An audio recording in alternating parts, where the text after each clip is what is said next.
Awas Yojana Urban has put smiles on the faces of millions of Indians by giving roof over their heads. The mission has successfully witnessed 6 years of implementation, making Honorable Prime Minister's vision of housing for all a reality. To share the part taken in fulfilling this journey, PMAYU has introduced a podcast wherein key decision makers, leaders of the mission converse and reminiscent the experiences, developments and challenges that paved way in taking the mission forward. Today, Shri Amrit Abhijat, Joint Secretary and Mission Director, Housing for All, is here to share with us the journey of PMAYU. Namaskar, I am Subhashish Das, Director, Ministry of Housing and Urban Affairs. I welcome you all to this podcast on Pradhan Mantri Awas Yojana Urban. We'll have with us esteemed guest, Shri Amrit Abhijat. He is a Joint Secretary and Mission Director for this mission. We have completed almost 6 years of this mission, and we'll have a detailed discussion on various issues of this mission. So let us begin. Very welcome to you, sir. Sir, we will be launching this whole podcast series with aim to reach our audience across the country, all the states and various stakeholders. So let us go into a very informal sort of discussion about how actually PMAYU Urban, Pradhan Mantri Awas Yojana Urban, has embarked upon such a long journey since 2015 to 25th June. So sir, what led to the inception of this Pradhan Mantri Awas Yojana Urban? First of all, I'd like to congratulate you and the entire team of the IAC here for having initiated this series because this will have a huge impact on the understanding of this scheme, so as to say, because there are a lot of other things which people need to know about how the scheme has progressed, what are the benefits that people can derive out of it, and how has the general experience been.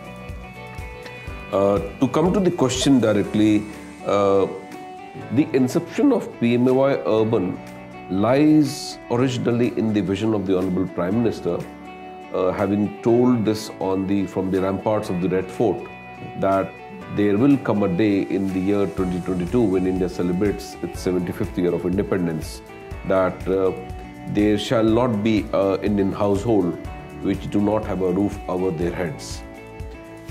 We have been doing this housing program for a very long time as a ministry, as a country, in the various states. Never has a strategy been taken in place which is so comprehensive and which takes into account the entire population which needs this house. And therefore the Housing for All is very unique in its inception, because the very first promise that it came about with was the desire of the political executive, and with Honorable Prime Minister claiming it from the rampart of the Red Fort itself, that this would be a program where Housing for All would be achieved by 2022, was a huge step in terms of fulfillment of a long cherished dream.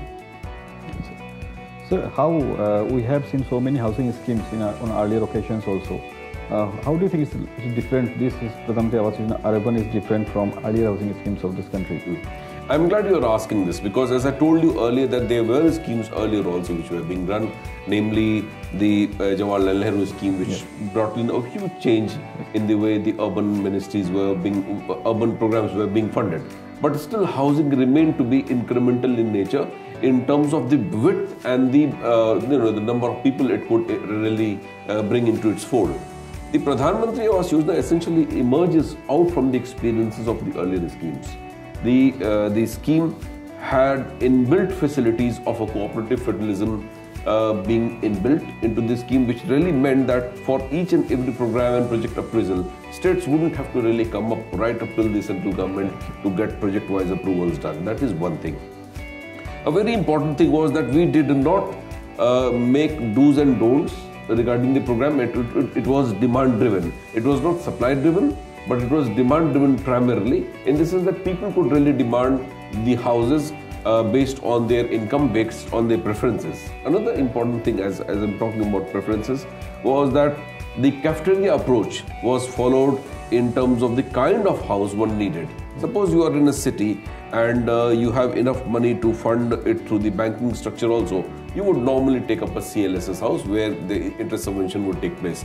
But suppose you are somewhere in North India or East India and you have a piece of land, you would probably want to make your own house, and therefore the beneficiary link construction would come into play, where the land belongs to the beneficiary family, the central government, the concerned state government roots in there, puts in their money with the beneficiary. The beneficiary adds upon their own money and they are able to make a house.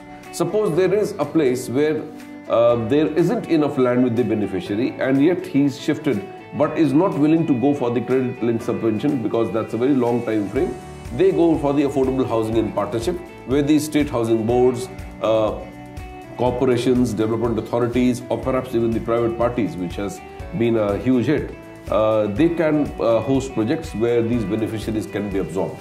And the fourth, which was comes from the legacy of Jawaharlal Nehru's scheme, is the ISSR, where slums were to be redeveloped and to suit the requirements, and the entire thing was to be monetized in terms of private players also coming in. So these are the four verticals. That is something very unique. Another unique feature, I think, is that the way the scheme was being monitored through the use of space technology is something very, very important. The issues of transparency and corruption was taken head on with the issue of the DBT for the transfer of money as well as for project monitoring, and this has led to some amazing progress that we could register because of these methods. Also, I think the use of technology was a very important intervention in the housing program now, because earlier they were through the brick and mortar technology and brick and mortar method, I would say. And now we have close to about 17 lakh houses which are made through the new technology in PMAY itself, apart from the fact that I'll be talking about the GSTC certainly, where the new paradigm is being developed for the construction technology in entirety. So you would call it a housing for all, a people's movement? Certainly. Why I would call it a housing for all movement comes from the basic fact that we never told that this caste, this creed, this state, this sex, this region will get A, B, C, D. We just told that anybody who has an income of 3 lakh for the household and who do not possess a Pakkam account anywhere in the country is eligible. These were the only two eligible categories, and which is why a person who is willing to put in his money, this is where the cooperation comes in. The center, the state, the beneficiary, and perhaps also the urban local body concerned, because that's the arena where the entire game is going on. And therefore, it becomes a people movement in the sense that each and every segment of the population, each and every state, not only participated in the scheme, but have wholeheartedly supported in its implementation, to the extent that today, as we talk, it has become perhaps one of the largest housing schemes in the world, where 112 lakh plus houses have been approved, about 85 lakh houses are being made, and about 51 lakh almost is complete and delivered to the people of this country. Therefore, I would really think that this scheme has been hugely democratic in its essence and hugely successful in the hugely successful in terms of the participatory democracy that we talk about, that the people become the center around, the fulcrum around which the scheme itself moved around, and not the vice versa, where the government becomes the sole arbiter, or the hugely participative, where the beneficiary decides what scheme he wants into, which vertical he wants into, how he wants to do it. That it's entirely left to them. Yes, sir. So what are the initial challenges that you faced during implementation of the scheme? Initial challenge, I think one was that to support a scheme like this requires a huge amount of money, funding. That is one. Also, this was taken care of by the mechanisms that we did develop, and we got a huge support from the government in that.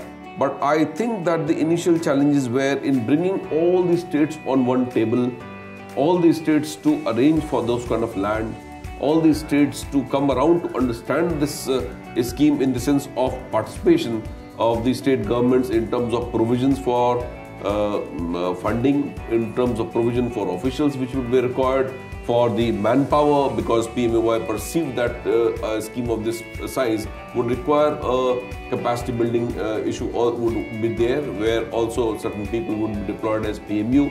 So these things were initial challenges. Also that in the credit-linked subsidy subvention, I felt that the bankers took some time to come around to the scheme to be able to understand, because there was this element of risk being built in, there was this element of the humongous amount of number of people which were being expected, because the success speaks for itself, that there was a program earlier of interest subvention where about the success was close to about 18,000 people, and today as I speak we've crossed 18 lakhs, so that's about 1,000% plus. So that way it's been a huge hit.